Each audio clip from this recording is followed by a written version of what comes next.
Welcome back. In this lesson, we briefly discussed the risks associated with ETF investments.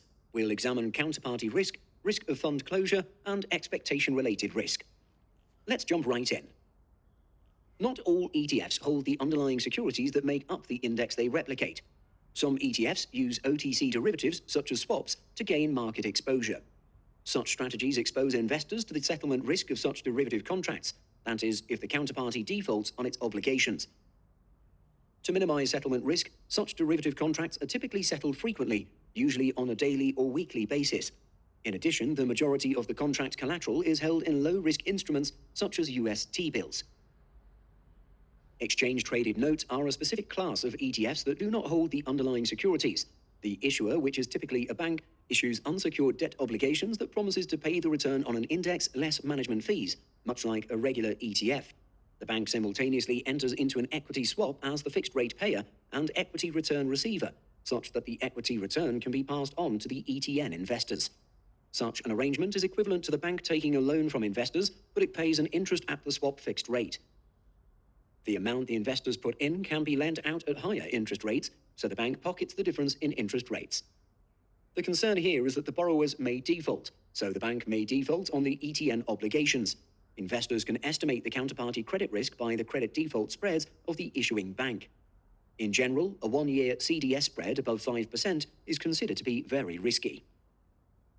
As we've mentioned in an earlier lesson, some ETF managers lend out some of the portfolio securities to short sellers for a fee, which can be used to offset the operating costs of running the fund. While there is a risk of default by the security borrower, such risks are minimized by over-collateralization.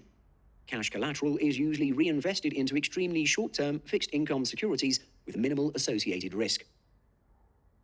Fund closure is a likely risk that ETF investors can encounter, where the ETF manager will sell the underlying holdings and make cash distributions to the investors. Such an event may have tax implications on the investor. Some closures are forced upon the management by changes in regulation. Competition from other similar ETFs may also be a factor. When an ETF fails to attract new investors due to increased competition, managers may choose to close the fund. Mergers and acquisitions between ETF providers can prompt fund closures. When ETF families merge or are sold to other ETF providers, new ETF owners may close underperforming ETFs. Another reason for fund closure is that the issuer may want to change investment strategy. This results in closing down of the fund tracking the original strategy and opening of a new fund tracking a different strategy. However, this is rather uncommon, as most issuers would make minor changes in investment strategy, requiring small adjustments to portfolio composition rather than fund closure. In addition to fund closures, investors may also be exposed to the risk of a soft closure, which entails creation halts and change in investment strategy. Unlike hard closures where the ETF shares will cease to exist, ETF investors affected by a soft closure may retain or trade their existing ETF shares if they wish. Particular to ETNs, the risk of a creation halt arises when the issuer is no longer interested in additional borrowings.